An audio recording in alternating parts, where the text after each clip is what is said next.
You know I am, but you've got to guarantee a fair fight and Sailor Moon's safety first. Of course, I wouldn't have it any other way.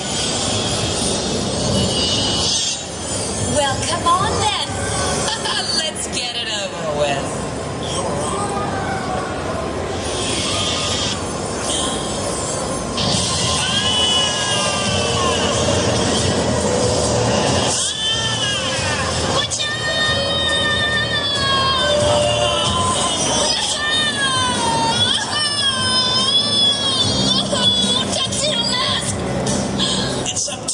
To get the crystals.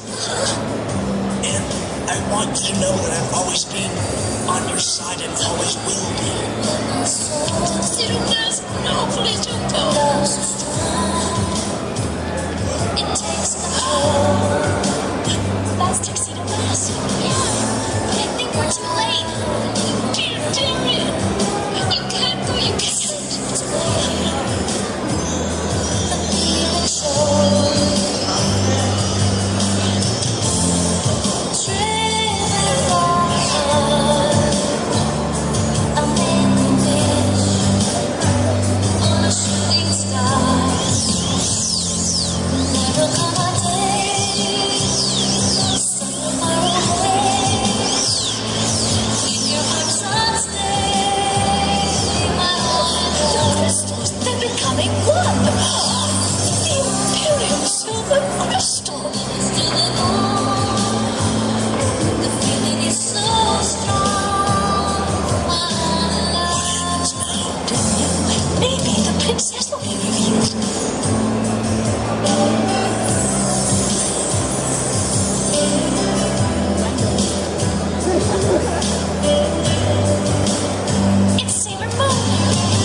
Hey, Serena, I'll help you with this assignment if you want. You are so stubborn, Serena. Let us help or I'll never speak to you again. Yeah, let us help you put her away. Still too many guys we gotta meet. Let us help.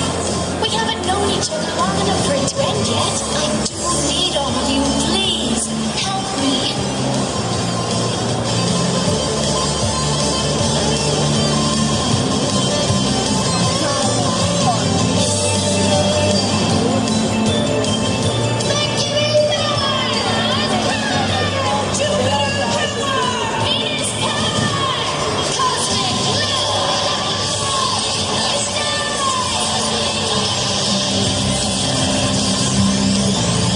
Beast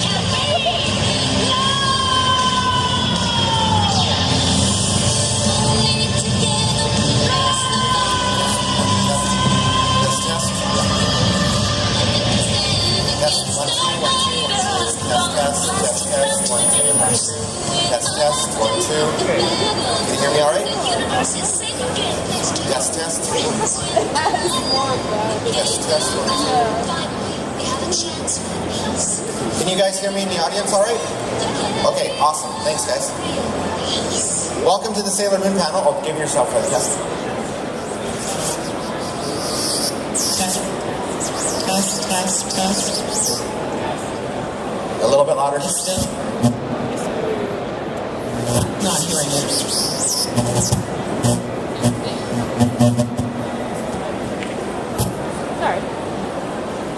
Sorry, just 1 second for you guys. Technical problems. Sorry, guys. Anyway, my name is Jeremy Androscoff, and my co-panelist is Emily Gonsalves. Okay, I pronounced it correctly then. I'm terrible with names, I'm sorry. We're just trying to get the microphones and stuff up and running. What did you think of the nostalgia there, the little clips of the original Sailor Moon dub? Yeah? Awesome. Sugar's going to join us around 11:30. We're going to open it up for Q&A and stuff, so there's a microphone over here. But we've got a few more clips and stuff for you guys to see as well as we're getting things set up here.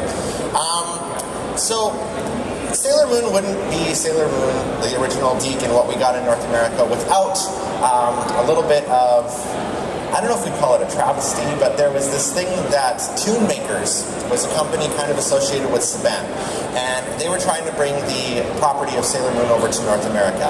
And the way they were going to do it was kind of a half live action, half animated version. And you'll see for yourself. Let me play the only footage that we know of that exists that was done at a convention, so the sound quality isn't the best, and you're going to hear a guy laughing throughout it, and that's kind of what a lot of people do whenever they see this clip. But this is kind of what we would have had originally, and there was a toy line that was spawned from this actually, so this could have been Sailor Moon before Deke took it over.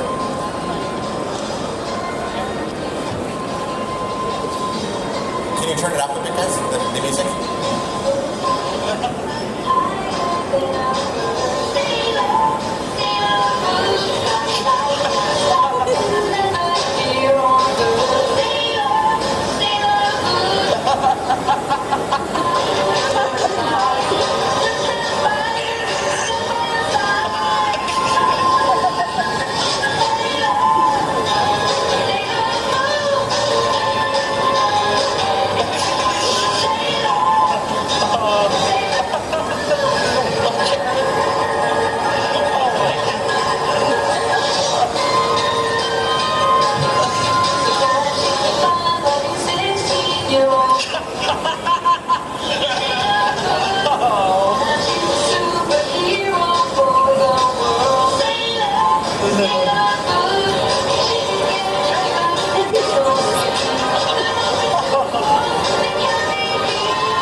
Okay, perfect.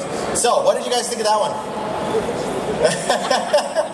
Let's look at some of the art. So that would have been Sailor Moon, Mercury, Mars, Jupiter, Venus, Tuxedo Come In, Luna, Queen Beryl. And now, if you saw the windsurfers on there, I know the screen was a little bit hard to see, but that actually came out as a toy back in the day. And the one thing that they did keep with the Deke original version was the logo at the very end, the sailor with the moon and stuff. That looks very familiar. That's why. So yeah, they would fly around on these windsurfers.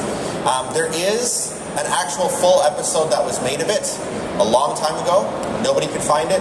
Tape probably doesn't exist anymore, unfortunately. This wasn't the only foray into bringing Sailor Moon over to North America, though. There was another one that, I'll just play a little clip here for you if I could find where I put it. It wasn't exactly Sailor Moon, but it was supposed to be something that was very, very similar, like the girl power technique.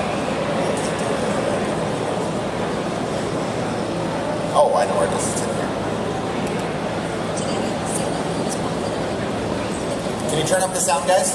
Rashawn? The sound on the... A different idea. Why not remake the show with American-style animation intercut with footage of real-life all-American teens? The full story of what happened to that legendary and lost pilot is complex. We didn't find the pilot, but while researching the story, we found something else. A second attempt at an American Sailor Moon created in 1998. This is Team Angel.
You guys hear the sound pretty good?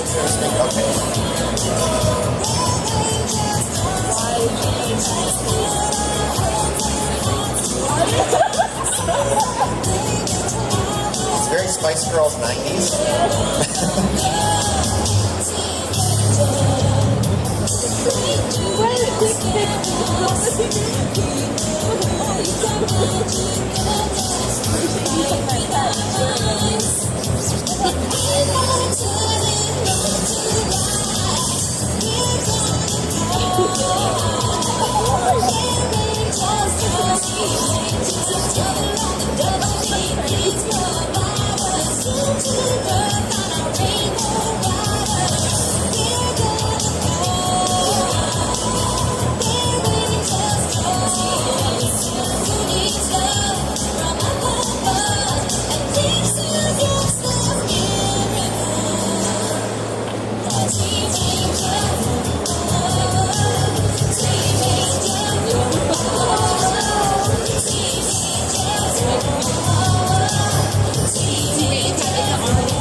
So Team Angel.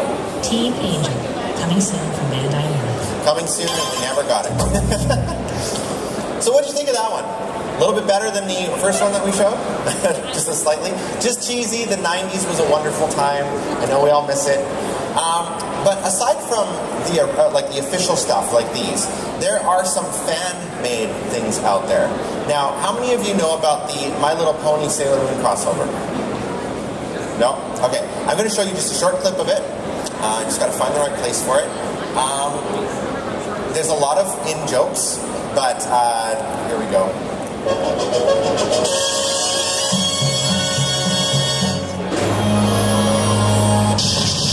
I must have more magic before my trip to the Crystal Empire. I smell a familiar source of magic. And something off. It's not awesome. Whatever you do, Sam, don't go and you're already gone.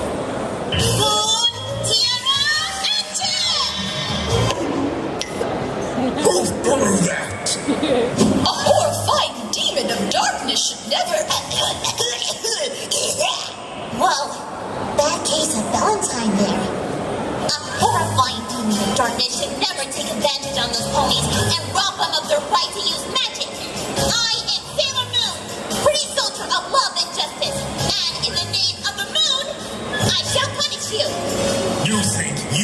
guts to stop me?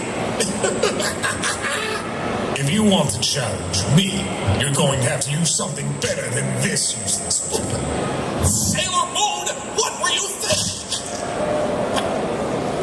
Well, it's good to see you again, Discord. Pardon that tiara in the head. As for you, little girl, you're not from here, are you? No wonder I smelled all kind of magic. You're not taking any more magic, T-Rex. Maybe an extended stay in Tartarus would teach you not to pick on those smaller than you. I will never return to that forsaken prison. It reeks in there. I will have my vengeance and earn my place as ruler of all Equestria. Not while I'm around.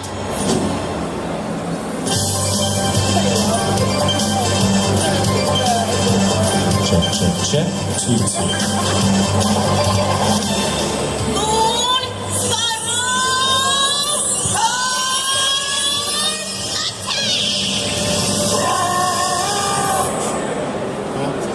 Of course.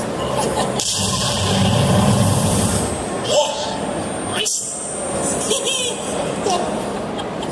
So that's an actual full episode. It's a full half-hour thing, start to finish. It's amazing. If you ever get a chance to look it up on YouTube, I just happened to come across it accidentally one day.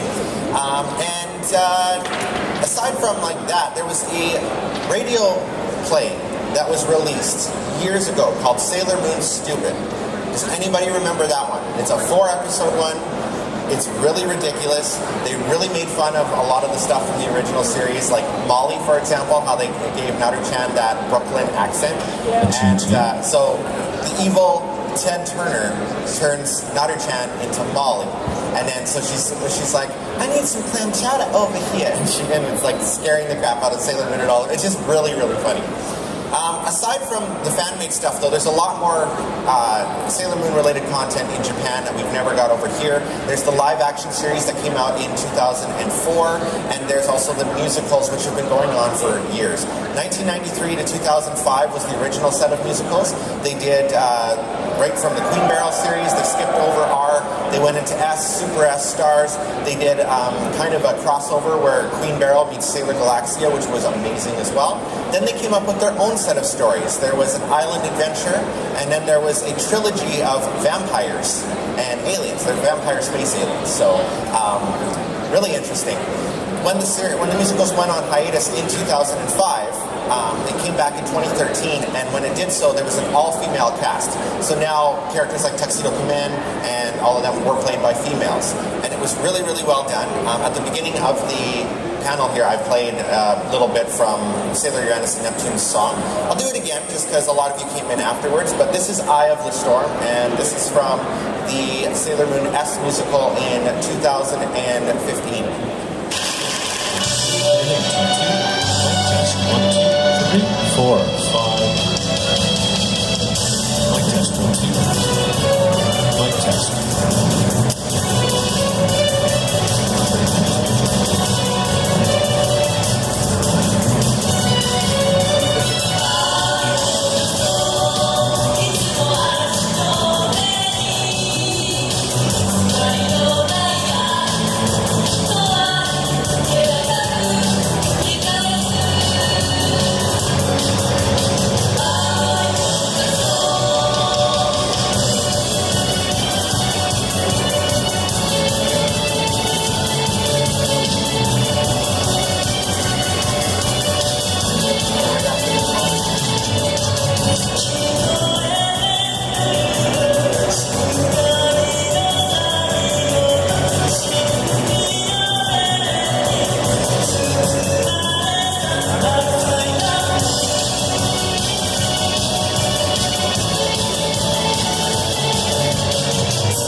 past year alone, the Sailor Moon musical came to North America in New York and Washington as well.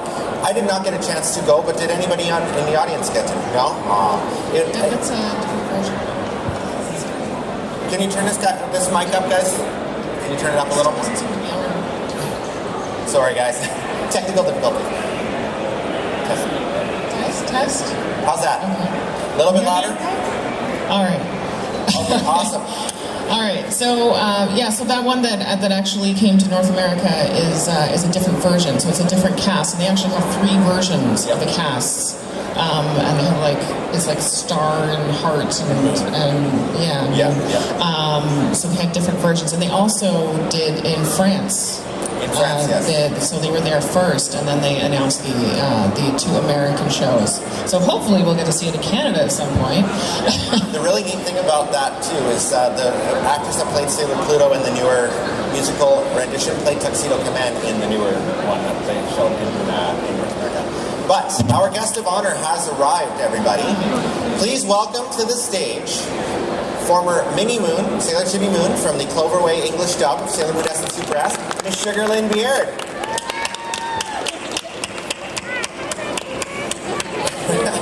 Come on, guys, we can cheer louder than that. There we go. Awesome. Oh, sorry. Now I have a little refresher for you, a little refresher clip. Those kids have innocent dreams, and they haven't finished their homework. Neither have you. Never mind my business, mind your own. You can't have things just to suit yourself. We are the Sailor Scouts. And we fight for love and justice. I'm Sailor Moon. Hello. Okay. Sailor Minnie Moon. And in the name of the moon, we shall punish you. Not you again. Why do you spoil it? You should be more sympathetic to a poem like a girl. You say you fight for love, but here you are arguing. Is love important to you? Yes, it's important. Of course it is important, but you want to be this, you want to be that. You call that love? Wouldn't you call that selfish? Selfish? Is it? Maybe you want to be young again because math is easier, is selfish, and lazy. Yes, definitely lazy, but wanting to be grown up is... Very selfish. Wanting to be grown up is super very selfish. Huh? Why do you say that? Say what? That wanting to grow up is I selfish. used to be a grown up soon enough. I can never go back to being a little kid, so that's what makes it such a good daydream. So it's upside down, you want to go. No, you're this, you're that. So Oh, you're selfish. I just want to be a kid again because you're lazy, and stubborn,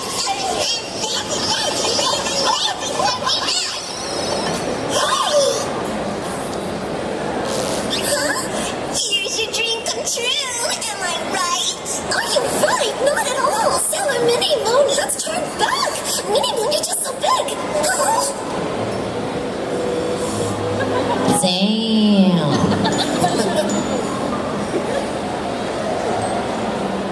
I have a grown-up body.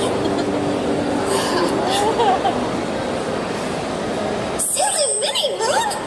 Yes? Call for help. Change us quick. Oh. Yes, please, Pegasus. Help protect people's dreams. I wonder what Pegasus would think of this family now. Crystal, twinkle, bell. Oh no, where's Pegasus? Pegasus wouldn't answer. You have a problem? Mic check. All right, we'll leave it at that. So, welcome, Sugar. Thank you so much. Hi, everybody out there. Hello. Oh, we have a new guest. Hi. So, you remember filming or recording that episode? I do remember recording that episode. I remember getting the script and being so excited because they wanted me to lower my voice a little bit. Because Rainey is like really up here and she's so excited all the time. And then when I got to be this gorgeous, voluptuous, petite woman, I got to go a little bit lower in my register, and the delivery was much slower, and I was just so excited to see what she looked like as a grown woman. Awesome. Yeah. And so when you were recording, did they have like the stuff playing in front of you, or do you, like, because you have to match the flapping of the lips and stuff? Yes, you have to match the flapping of the lips. So I got to watch it on a big screen in front of me, a gigantic screen like this size, and I was standing in a voice booth. But this was back in the year 2000 and 2001 that I was recording, and so technology hadn't really caught up yet. So we did this thing called Rhythmo Band, and it was basically like a giant sheet of paper with my lines on it, and as the Rhythmo Band kind of passed this one marker, you had to say the words. So, example, like with this, if it said Sailor Moon, I had to be like, Sailor Moon, as the thing passed it. It's hard to describe, but it was very, very hard, but I learned it pretty quickly. Oh, awesome. Yeah, but I got to see them right in front of me and match the lips that way. Okay. And you just kind of get the rhythm of it eventually, and I was doing it very, very fast. For sure. So you did Sailor Moon S and Super S. Which one did you prefer? Like, do you have a favorite one? I mean, when Pegasus shows up, I think that's when I was like, okay, this is super special. I love romance, so I wanted it for Rainy, and that was just such a special, special time. Awesome. And guys, just so you know, we have a microphone right over here in the middle, so if you guys have questions for Sugar, please feel free to come up and ask. They don't have to be just Sailor Moon related. If you guys want to ask any questions and stuff, if you're okay with that. Of course. Get as personal as you want. Anything you guys want to know. Exclusive today, I'm just letting all of my dirty laundry out. So. Wow, within PG, of course. Yes. So tell us a little bit about your other stuff that you've done since Sailor Moon, of course. You were on The Zone on YTV at about the same time. Yes, I was. And actually one of my old co-hosts is here. His name is Simon Mohos, and he's right behind that camera. I brought him. He's a YTV alum as well. You may remember him from a show called Zappix. He taught us all about movies. I know, yes. Oh, it's you under there. Hello. So yes, I did YTV for a long time. Torontonians, you guys might actually remember me from even before that. I was on the radio for a while as well, on Kiss 92. And then I graduated from radio and I went on to do YTV, which a lot of people came up to me yesterday, and they certainly know The Zone. So I did that for a really long time. Do you remember The Zone? Well, of course, absolutely, 100%. And of course, most people remember you with Carlos as well. And I'm not sure. I haven't watched it recently. I don't know if he's still doing that. I know he's doing other things too. Carlos is on ET Canada now.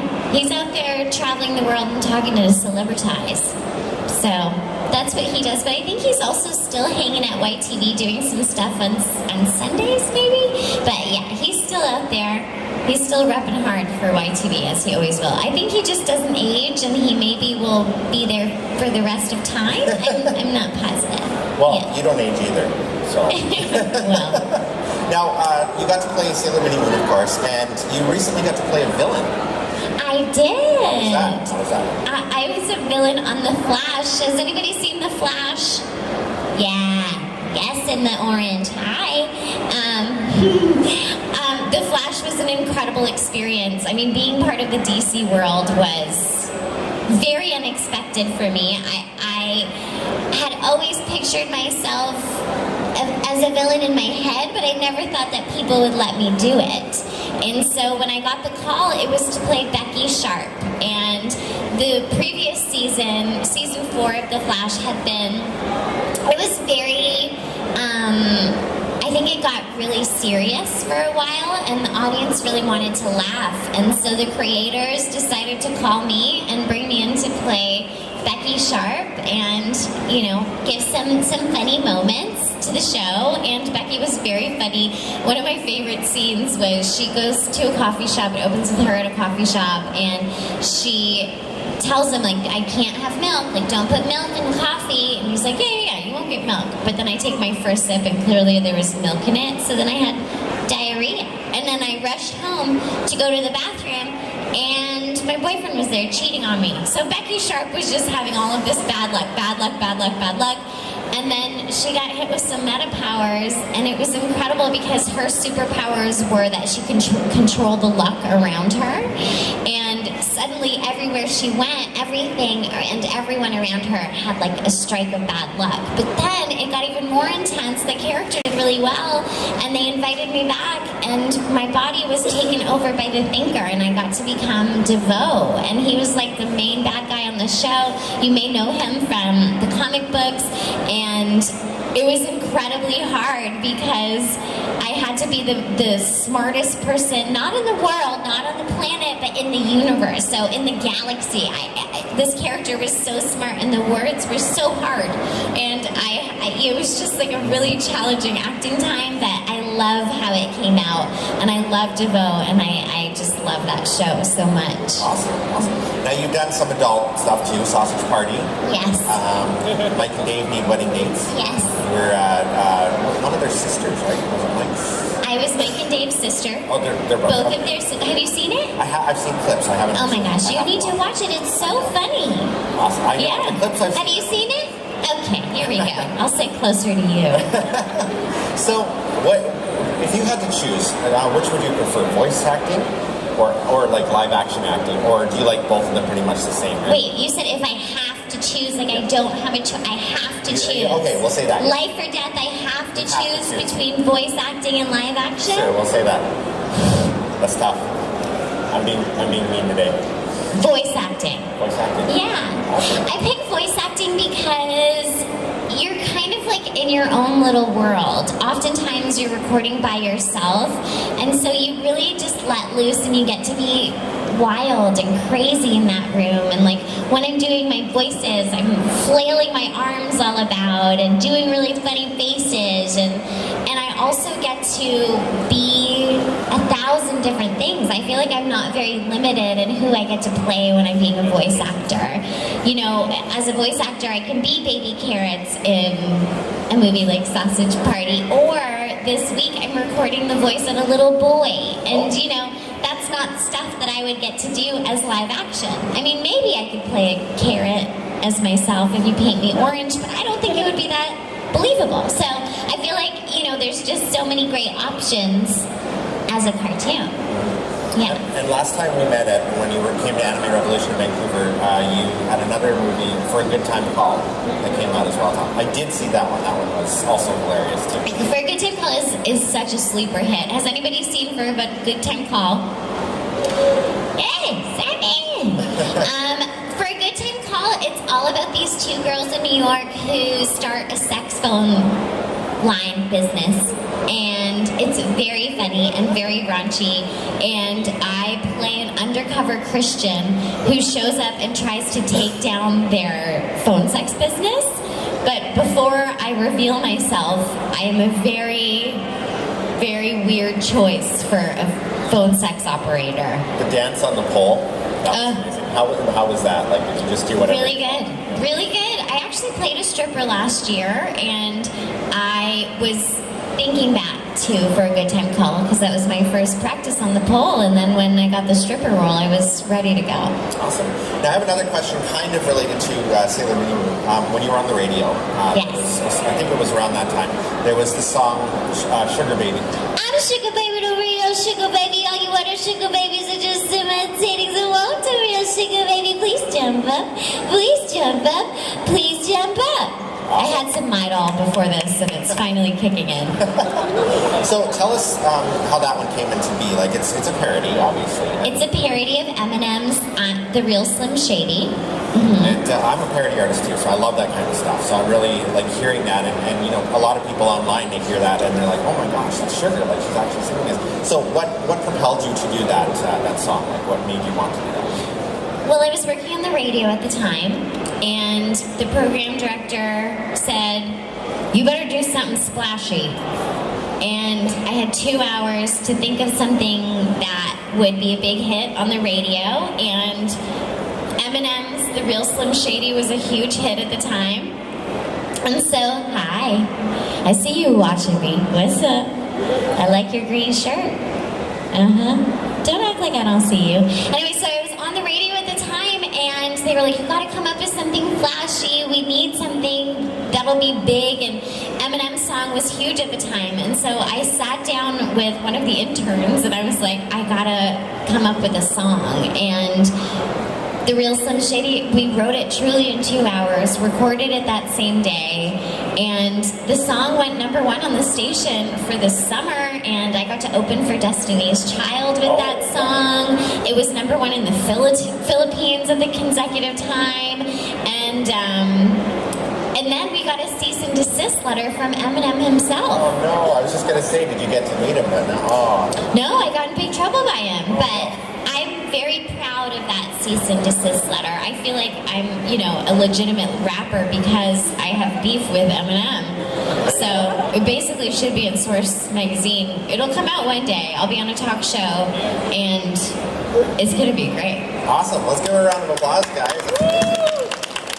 So once again, if any of you guys have any questions, please feel free to come up to this microphone. Yay! One question!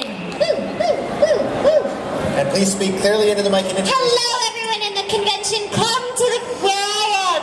Come here. Ask me questions. Hi, what's your name? Joshua, Hi, Joshua. it's been YT. Oh, that's awesome. Were you an after school? Were you a guy you sat down after school and you tuned in? Yeah, Pat, and Carlos. Oh, I know. He's the best. Well, you can still see him on ET Canada, which is so nice. So how was the experience hosting the Zone? My experience hosting the Zone was kind of amazing, Joshua. It was actually 100% amazing. It was one of the best times of my life because we got to kind of do whatever we wanted, and whatever we thought would make the audience happy and laugh, we were allowed to do it. So if I woke up and I said, you know what, I feel like being an old man today, I would get to work and go in the costume room and create a character of an old man and then put that on TV. It was incredible. And I got to be around all of those incredible cartoons. Like, it was in I think like the heyday of the best cartoons. We aired we aired Fairly Odd Parents, which was one of my favorite shows, Beyblade back in the day. It was the best. Wow. See here. Was a real experience. Oh my gosh, thank you for the question.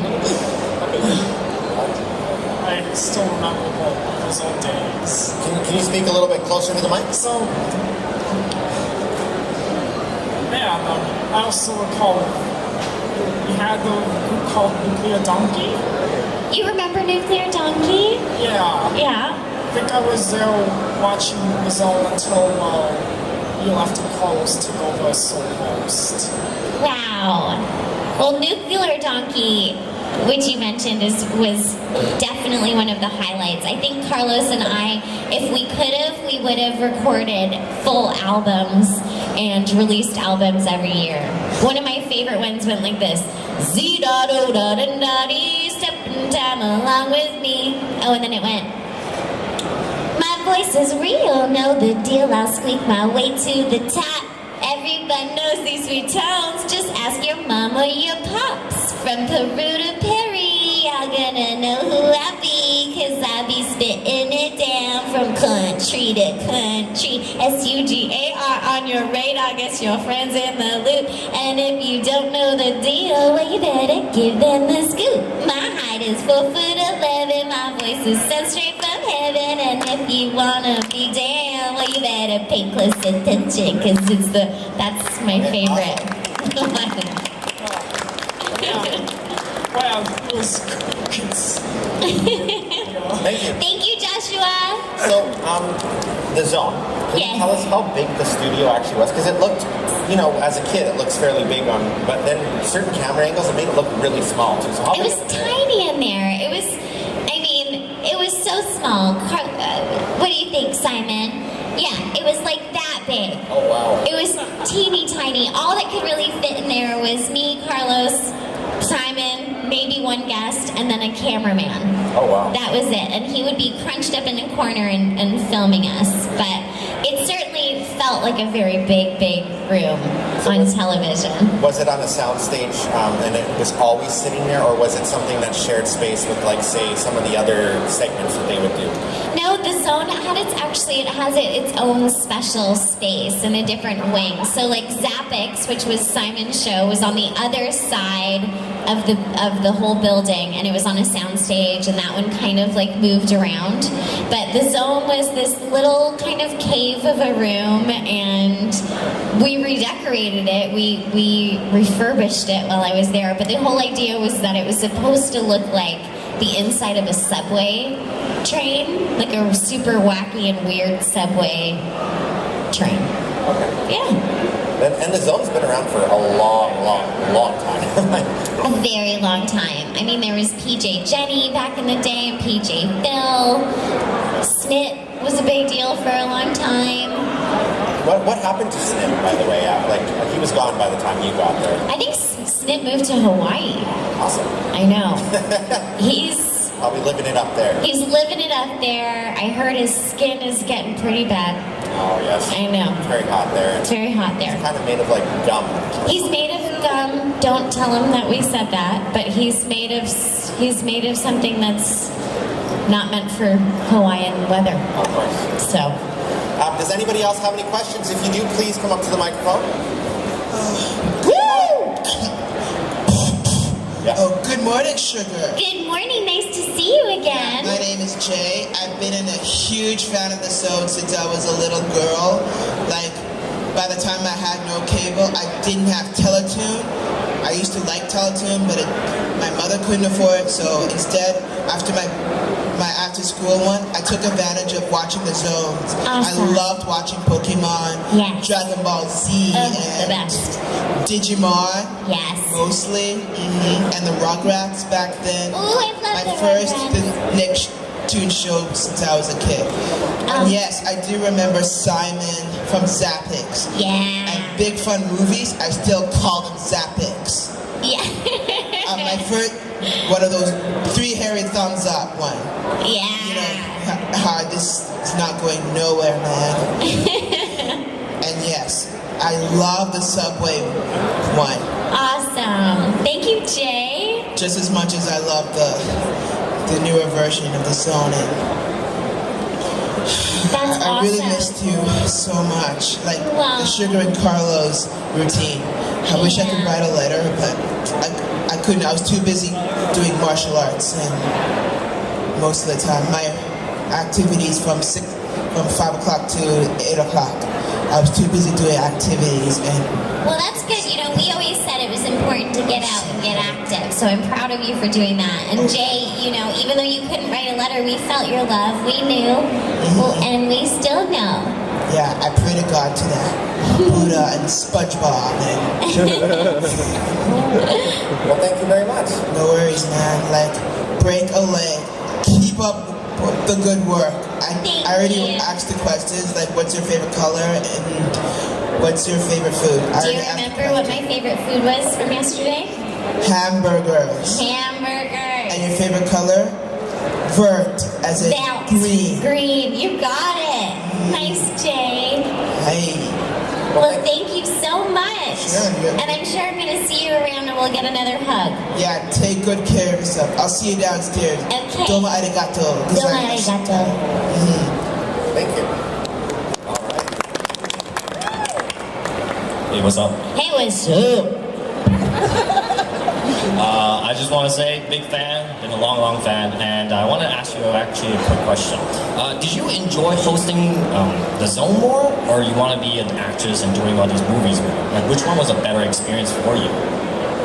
They're so very different. So I'll use my favorite movie experience as the example. So for Mike and Dave Need Wedding Dates, Love which that movie. isn't it so funny? Yeah, it was pretty funny. So for that one, I got to live in Hawaii for 2.5 months, and I was really challenged by the work. I was trained on ATVs for 2 weeks. They were feeding me all this delicious food all the time. I swam with sharks, and I hiked these incredible jungles, and it was incredible. But doing the zone is the most rewarding thing I've ever done in my career because I got to meet so many people and I felt like I was a part of so many families and just going to the mall, for example, people wouldn't be like, oh my God, sure! They'd be like, hey, Shug, can I come shopping with you? And I'd be like, sure! You know, like, it just felt like I was making a huge family of Canadian families, and it was a different kind of rewarding, and I knew the whole time that we were putting really good stuff into the world, and the whole point of it was to bring joy and happiness. Of course, with Mike and Dave as the example, that was it too, but it felt a little bit more selfish than the zone ever did, you know, like, I don't know. I think that the zone will always probably be my greatest accomplishment. Okay, well, yeah, I like to say we're probably all great friends of you, so I'd like to give you a good round of applause. Thank you. All right. Thanks, everybody. Well, I love you all so very much. And you know, if you see me, I'm just going to hug you, so prepare yourselves for that. How's it going? Hello. So I was wondering, when you're starting to get into doing voice acting, if you look back over the years, aside from Sailor Moon humor, what would you say has been the most prolific voice role that you've done? So you've done like Franklin, Franklin cartoon, and a whole bunch of others, Care Bears. Yeah. So looking back on your voice acting career outside of Sailor Moon, what would you say has been the most impactful role? What kind of shape you guys are? Awesome, great question. He's asking, aside from Sailor Moon, which one is kind of my most impactful and important to me role? Would you say that? Yeah. Well, I think Care Bears was a really incredible experience because it was my first time doing a film that I could go watch in the movie theater, and Wish Bear was so, again, it's another piece of art that's all about love and about goodness, and so that was very special. And then they did a second movie where I was the star of the movie, where my character Wish Bear was the star of the movie, and I had a song in the movie, and the whole storyline followed around my character, and that was kind of like an awe moment for me because it felt like I was a movie star, and that was very, very special. And my goal is still to be in a Disney film, and I feel like that's a very close version of that, and so I hold that one very, very, very dear. And then of course there's Ming Ming from Beyblade, which was very special because Beyblade was on YTV when I booked the role of Ming Ming, so I got to be in a cartoon that I was presenting on YTV, which was also wild. Yeah. Thanks very much. Oh, you're very welcome. Nice to meet you. Woo! Hi. Hey there. How are you? You look handsome today. Thank you. You're welcome. Okay, so there was a time I was pretty young, so it's kind of hazy. I just want to make sure this really was a thing. Every day I'd come home, and there was a time in the studio, there was green bugs running through the studio. Do you remember? Is this a real thing? Every time I bring it up to people, I think it was a cartoon or animation or something, everyone's like, oh no, I don't remember that. But I'm like, no, this definitely Hold on, happened. we're the people to ask. Simon, do we remember green bugs? I remember there was wasn't there maybe a contest or something?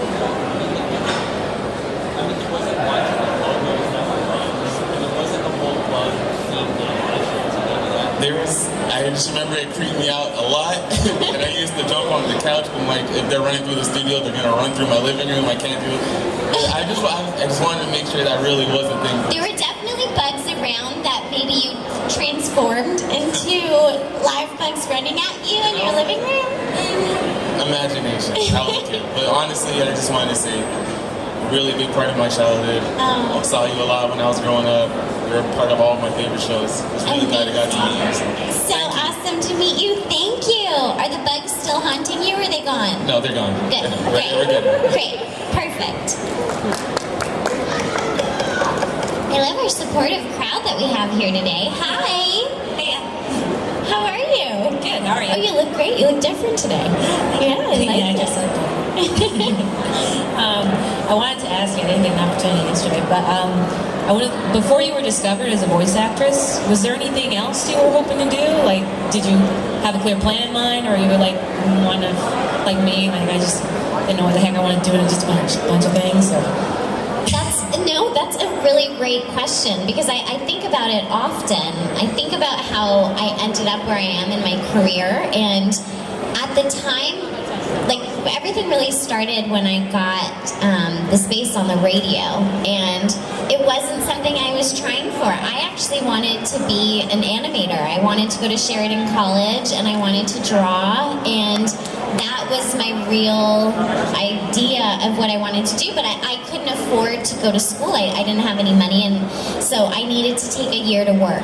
And I liked drama in school. Like in high school, I was really into drama, and anytime there was an opportunity to do a play, I was very, like, I definitely had a natural knack for it. But then nobody from Scarborough, where I'm from, like, I didn't know anybody that was like an actor down the street. Like, there was no example of it, so it was kind of like not even something that I thought was a possibility. But then when I was working full-time at the store, I kind of was like, I guess I'll save up to go to school if I can even get in. So it was kind of a loose plan. And then when Quamster Monster, who's the one that ended up putting me on radio, which I told you guys about yesterday, it changed my life, because it kind of put things into its own spin, and that continued to happen with, you know, the offer to do Sailor Moon, and then I got a voice agent, and then I discovered that I was very good at that, and so I got to go down that path. But I was never really like, okay, next I'm gonna do this. Now in my life, there's a lot of like me planning. I want to create shows, and I want to write movies, and I want to, you know, create my own universes. So now I finally have a drive and know and a plan of what I want to do. But again, when I was younger, I just kind of was very, very fortunate to work hard at the opportunities that were amazing that were presented to me, but it didn't really, to be honest with you, come from any premeditated plan. The one time that I really tried, and I was always hustling, like I'm a hustler, so when I was even on the show, I mean, I had an idea to sell pajamas for a while that never got off the ground. I wanted to do kids' pajamas, which would have been dope, and I don't know why I didn't follow through. And then I wanted to write children's books, and I like had this whole series of children's books, and I went to Scholastic and I pitched these children's books, and they were like, you know what, cute story, but we want you to write a book called Sugar's Guide to Life. And I panicked. I was like, I don't know how to tell people how to live. I was like, I'll tell them to wear Band-Aids when they have cuts. Like, those were my ideas of giving advice, so that never panned out. But this is a very long answer to your question. But they gave me a microphone, and I love having a microphone, so I hope that answered something. No, it definitely does. Good. Do you still draw then? I do still draw. Oh, sweet. Yes, I love drawing. And I'm finding other people who make art. So I'm investing my time in 2 cartoons right now and helping them get made. So I'm drawing myself, but I'm also investing in other talent. Mm-hmm. Can you say the name of the cartoons? Of the one that I'm doing this week? My cartoon's name is Jimmy Shitpants. Right.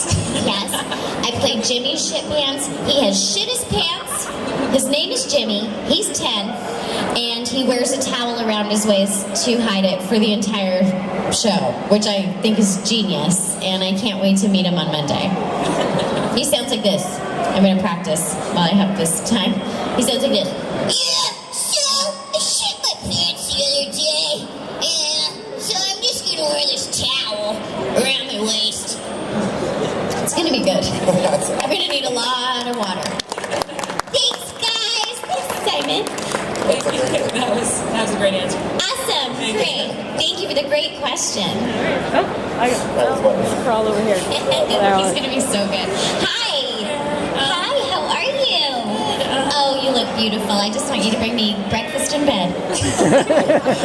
Maybe another time. Okay. I just want to say thanks for being a part of such a thing that was big for my starting with Sailor Moon. I got into anime from it, and your character was one of my favorites, and I'm probably still into this fandom because of that. So thank you awesome, and I'm so glad. Still love them after girls. So my question comes back to Sailor Moon, and I wanted to ask, overall with your experience with doing Sailor Moon, what did you take from that experience? Like, how did you grow as a person, or what was the most valuable thing from it? Yeah, my experience doing Sailor Moon, that was my first job doing a voice. So I learned so much, like in the actual process of how it all worked, and I had a team of these amazing sailors around me, teaching me, you know, the way of the voice world. And so I certainly honed my skill there, and as you know, we recorded so many episodes that I really got to practice my craft. So, you know, the actual voice acting of it was my training for everything that I've done. But then the show itself, and what the show itself taught me, was this kind of beautiful open-mindedness because of the vast variety of types of characters and love stories, and just kind of the massive world that they allow themselves to play around in. And I thought that that was very inspiring. And of course, some of them didn't make it over the border, some of those love storylines, but I still became very aware of them. And it, you know, I fell in love with anime because of it. And yeah. Thank you. You're so welcome. My pleasure. Oh, hello. I bet we are the exact same height, me and you. We'll find out. Okay. We'll find out. I'm glad. I can't wait. Yeah, me neither. I warned you on Instagram, I need her. Oh, awesome! Hi! At Suglin, everyone. Oh, yeah. On Instagram. Yeah, definitely. You should put some of your art on Instagram. Please. I will. I would love to. Really, I'd love to see it. Okay, good. Okay, Wait, so what's your name? Ian. Hi, Ian. Oh, I do remember you, Ian. Uh-huh. I warned you. Well, I'm glad that you followed through. So, you said you'd want to be in a Disney movie. Yes, please. But considering Disney owns everything these days, how about a Marvel movie? Yeah, I would love to be in a Marvel movie, but can I, because I've done DC? Yeah, Is that like sure. being a trainer? No, you can No, go. I can? Can I get a nod? Yeah. With the red hat in the back? Yeah. Red hat. Can I go from DC to Marvel? Yeah. Okay, good. Yeah, it's cool. It's cool. Good. Okay, yeah, J.K. Simmons Yeah. has done Marvel and DC. So, Okay, yeah, good. you're Oh, good. perfect. You're good. So, which superhero would you play? From Marvel. You know what? I would love your help here. Can you give me a few of your ideas? Like, can you cast me in a few and then I can pick which role I want? Well, I had you pegged for Captain Marvel before Brie came along. Thank you. Yeah. I think I could totally do it. Yeah. Do you think I'd have to lower my voice? And how did Brie do? I thought Brie was amazing. Good. I'm so glad. I looking haven't forward seen to it Endgame. yet. So we should go see that tonight. You should go see. Yeah, you should see Captain Marvel and And she Endgame is was wonderful. awesome. She's such a fabulous actress. Yeah, she is. Yes. Wasp is already taken. But Wasp would be a good role for you. Spider-Gwen? I can't because my best friend played her. Didn't Em play Gwen? Yeah. So I can't. It's kind of like dating the same person. You're not allowed to play the same character. No, We have rules. I get Actress rules. There's got to be somebody, but I mean, if we do go over to the DC world, I don't know why, Hazard, Becky Sharp, the character that I played on The Flash, I feel like she deserves a movie of her own, and I feel like I have some ground to push for that. But what's interesting about her character is that she doesn't really last in the comic books. So even when we were talking about the character and I was studying her and like looking back, they really they kind of gave up on the character. And so it's awesome because there's a whole world to create for Hazard. So Yeah, well, you could get her into Supergirl because it's a separate universe, right? I could get into Supergirl. Yeah. Supergirl could do a movie, but I might be too, I don't want to say it, old to play somebody named Supergirl. Well, how old is... I feel like that girl's like 25. She's over. Is she like 52? No, she's your age, a little younger.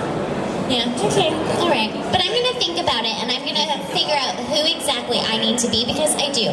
I want to be a superhero. You're right. I'm not going to crush my dreams. I'm going to keep dreaming, and I'm going to make it happen. Because Brie is, you know, in her late 30s, and I'm not, really, kind of. So, thank you so much, and thank you for coming, and thank you for hitting me up on Instagram. I hope to see all of you on there. Hi. Hi. Funny enough that the question is superheroes, because I came up here with a question because I was watching The Flash. Yes. And then you came on screen, and at first I did not know what I was looking at until it kind of synapse fired, and I started posting on Facebook saying, "Sugar is on The Flash. Everybody tune in." And everybody went, "Really?" And then we all took pictures and said, "Yeah, look." So my question is, how did you manage to land Hazard, and what was it like working with the CW crew? Great question, and I know a lot of people were like shocked to see me there, and so many Canadians came out of the woodworks, like telling like Grant, who plays the Flash, like on his social media, being like, "Do you know that Sugar's Canadian and YTV?" and the whole thing. So I actually got that part. It was one of those magical ones where they called me out of nowhere, and the creators of The Flash, one of them was like watching it. Mike and Dave need wedding dates with his wife one night, and they had the part of Becky Sharp, and they needed somebody who could be funny but also be serious, and he saw me and he was like, "That's my Becky." And I got a call from my agents, and I remember I was driving and I pulled over, and they were like, "Do you have this offer? Do you want to do it?" And I was like, "Should I do it?" And she was like, "Are you kidding? You should do it." And I said, "Let me think about it," because I was nervous or something. And then I, of course, said yes. So that's how that one came to be. And then working with that world, it's like it's on another level, because every single episode, every script, it's like a movie itself. Like, you read it and it's 120 pages, it's super long, there's so many crazy, you know, effects, like special effects, and I had like a stunt double for the whole time I was there. It was just like a huge, giant production. And you know, I said for Mike and Dave, there was a lot of food around when I was shooting. The Flash, 18 times as much food. Like like, my trailer was huge. I was driven around. I was treated like a queen. It was crazy. And they paid really well. It was nuts. It was a dream come true. Yeah, I was saying, you know, how do you make Sugar into a villain? You know? How do you do it? And they figured it out. How did you feel I did as a villain? You were probably like the sweetest villain ever. Like I could like honestly picture the Flash just looking at you and going like, I was thinking before he even approached, you know, that scene where he approaches you as Barry Allen, I was going like, you know, the Flash could literally just go up to like Sugar right now with a basket of like cookies and whatever. Please stop being a villain. But then he approached it like a human. I'm like, oh, he just needs a basket. Yes. It probably would have worked. Yeah. She just needed a friend. You did amazing in that. Thank you so much. It was super crazy fun. Okay, let's keep them coming. Hi. Hi. I was just looking for my phone because I want to take a picture of you guys from up here. You guys are awesome. How are you doing? You look beautiful. Thank you. My question is for the Sailor Moon production. Yes. When you were providing the voice for Sailor Moon, is that the only voice role that you had for that production, or did you provide any additional voices? In the show? Yeah. Great question. I did Rainy pretty exclusively. I'm trying to think, because I do believe there was a time I was asked, I wish I knew this better. It's so hard to remember. There were so many episodes, but there's a possibility I was maybe like a sidekick because somebody didn't show up one day, if I'm remembering correctly. exactly, but I don't remember what character it was. But that does often happen, where they ask the actors to jump in and stay behind and do some extra little voices here and there. I mean, with Rini, whenever I did have an episode, it was so much Rini, and so we used up all my time on our girl. So, great question though, but I'm gonna find out. I have to like dig through my brain a little bit to find out who it was that I played. Somebody out there knows too. I'll put it on the internet. They'll tell me. Who? John Stalker would totally know. That guy, his brain is like a trap. He was like a huge director for us for a long time. Thank you. You're very welcome. Hello, Simon. 1 second. Can we take a picture from here? Yeah. Because you look so great. Oh, thank you. Simon's taking good pictures of us today. Can everybody go like this? Ooh, does this look a little bit like Hail Hitler? I don't like that. But, like, yeah, that's better. Like this. Or like this. There we go. Hi! Thank you so much. How are you doing? Great. You look awesome. Thank you. Who are you? I'm Sora from Kingdom Hearts. Awesome. I'm sure you look just like him. I just don't know, but other people would know. I look exactly like him. Yes. So you were talking about parody before, and I was wondering what it was like to work on Garfunkel and Oates. Oh, Garfunkel and Oates, good call up.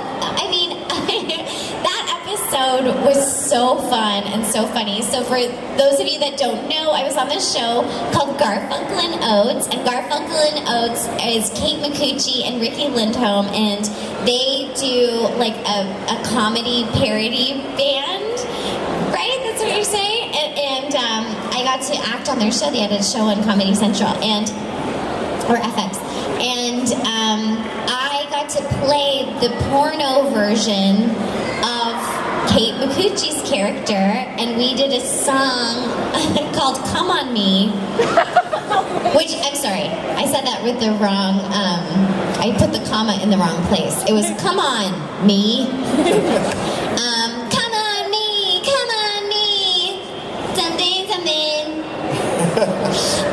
But that was an incredible experience because those girls are so talented, and they wrote that show, and it was so funny, and they kind of let us have a lot of fun with our characters. So I could do whatever I wanted. I was dressed like a little schoolgirl for a piece of it. Like, it was wild. And actually, that song that we did and all of the porno stuff was shot in an actual, like, porno film studio where they really shot pornos. So the part where I'm on the couch and I'm doing the come on me song, it was gross, and I didn't want to sit on the couch, and I did it because I was in character and she wouldn't care. So I was like, well, here we go. It was wild and fun and amazing, and the more that we're talking about parody songs, I want to write more of them and do more of them for sure. I think we need that. Yeah, I think so too. It would be very fun. Fighting peas no, I'm not great at it, but I think I could get there. Yeah. Thank you so much. So, could you see yourself on a soap opera? Could I see myself on a soap opera? Listen, James Franco, who is a fabulous actor, decided to do General Hospital to get a 360 view of what it's like to be an actor, and I feel like I would absolutely do the same thing. I think I would be terrible at it, and they would get very frustrated at me. But they record so many at once, and you just have to know these huge monologues or you're out. It's amazing. But it's good practice. It's very good practice. I would totally do it. I'm kind of at the point where I will do literally anything. Awesome. Because why not? You know? Hi! What was it like opening for Destiny's Child? Did you get to meet Beyonce? You are adorable, A. B, opening for Destiny's Child was surreal.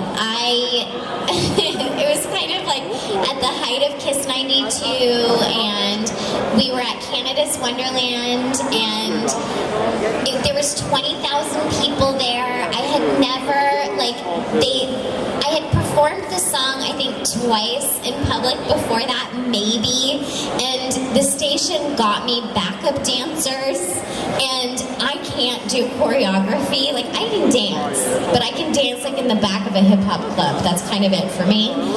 Doing choreography is a whole other shebang. So they put me in, like, choreography, gave me dancers.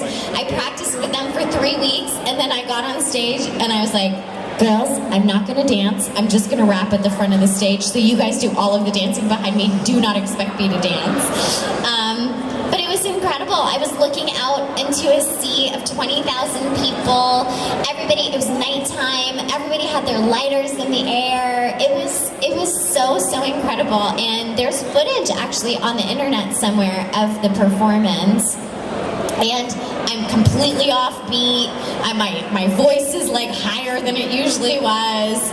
And I was nervous, and it was awesome, and I love that there's film of it. I was wearing these tiny, like, I think they were underwear, but I was trying to pull them off as shorts with fur zebra knee-high boots. Like, I had a white, like, Oxford shirt tied up like Britney Spears. Like, I don't know who I was. It was incredible. It was truly, truly awesome. Thank you. Oh my gosh, you're so welcome. Hi. Hello. Hello. I was wondering if anyone gave you this. Did anyone recognize you in the Disaster Artist? You guys are bringing up the best stuff. Yes, people recognize me in the Disaster Artist, and I didn't think that anybody would because I was like, I don't know, I'm in the movie for 2 seconds. But people bring it up often, and I think I got some good laughs for that part. Everyone of my friends just marked out when I'm like, hey, that's Sugar. Really? Yeah, they marked out. Oh my gosh, that's awesome. Did you see it in the theater? Yes. Oh, cool. Were you a fan of the movie, Actually, of The Room? I want to say yes, but it's mostly through the video clips on YouTube. Same. Even when I got the part, they gave me the movie to watch, and I was like, I'm not in it that much. I'm not going to watch this whole movie because it's tough to watch. It's tough to get through. The Room, not Disaster Artist. Disaster Artist is very, very well done. And James Franco was the director and also playing Tommy Wiseau. And James he doesn't break character. And I know James in real life outside of acting, and it was super bizarre because he was directing as Tommy. Like, he didn't break character. So my scenes are all in an audition room, and he had all of the actors line up like it was a real audition. It was all improv. I didn't even have any lines, and I just went in there like it was a real audition and decided who my character was and went in, and it was incredible. Him and Davey Franco were in the room with me and, acting in their parts, and it was truly one of the most bizarre but also incredible experiences I've had as an actor. It sounds oddly horrifying yet amusing. Totally amusing. But also I know him, so I'm like, James, it's me, Shug. And he's like, all right, is Alexandra, or whatever my name was. It was so bizarre. Okay, thanks. You're very welcome. So we've only got a few more minutes left, but Seth Rogen now voices the Vancouver transit system. Which is so awesome. So what would it take, do you think, to get the ball rolling for you to voice the Toronto transit? I don't know, but Jeremy, if anybody can do it, I feel like it's you. I'll see what I do. I really do. Just so you guys all know how much I love this guy. Jeremy is the reason that I'm here. He's the reason that I go to conventions at all. I really only go to the ones that Jeremy invites me to because I trust him. And Emily, of course. And Emily, of course. But he did call me for this one. But I knew you would be here. And Emily, of course. I will go to anything that you ask me to go to. But yeah, so I want to say thank you, everybody, for all of your questions and for coming out. And thanks, guys. Come on over and see me. I'm sure sure I have some booth time today, and I'm going to be wandering around, so hugs for everybody. Can you do Pink Sugar Heart Attack? Of course. Do you want me to do it under the table so that it sounds like it's really her? Yeah. Sure. Yeah, you can't look at me and hear the voice. And it's like Reenie's not here. Here we go. Hold on, we're going to pull up a picture. 1 second. Yeah, I'll find it. Tell me when. The computer, use that. Hold on. Here she comes. I'm going to look under the table for Reenie. I feel like she's here somewhere. 1 minute. Reenie, what? I think she's under there, folks. Just 1 second. Reenie, are you here? Who, me? Hold on, guys. I think she's under there, but I'm not sure. Okay, should I do the voice? This isn't her. Hold on. I don't know who that one was. 1 second. Okay. Pink Sugar Heart Attack! Awesome. Awesome, Reenie. Great job, honey. Oh, she's incredible. Thank you, everybody, for having me. And one last thing, I have a little gift for you. This is all brought to you by Midol. I had cramps this morning, and I didn't think I was going to make it. Did I, Simon? No. I was like, I can't walk. My legs! But now I'm here, and Midol is the best. I have a gift for you. Oh my gosh! Should we use that? Say that to me, of course. There you go. Oh my goodness, this is awesome! What are these? They're all little cards? Yep. Collector's cards. Oh, you want one? Oh my god. Let's give her a big round of applause, everybody. Thank you for coming to the Sailor Moon celebration and for seeing Sugar as well. And I hope that you enjoy the rest of International Fan Fest. I'll see y'all out there. Today is Sugar's last day here, so make sure to check her out at the at the autograph session.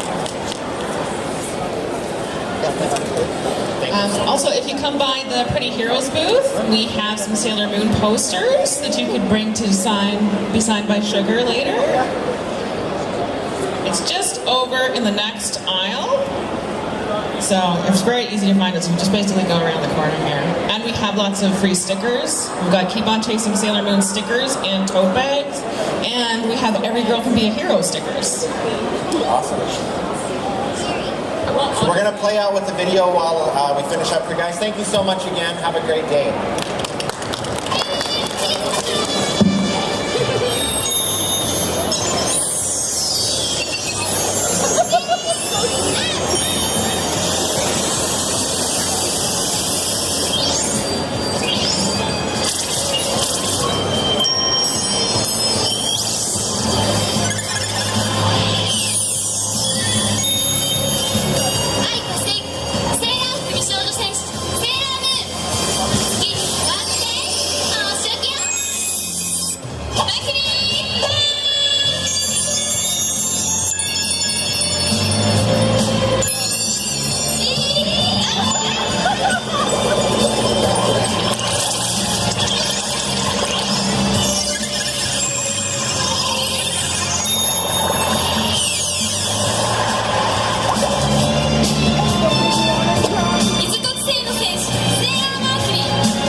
There we go. This is the live action Sailor Moon series, by the way, guys. Just all the transformations. Figured I'd show you. It's fantastic.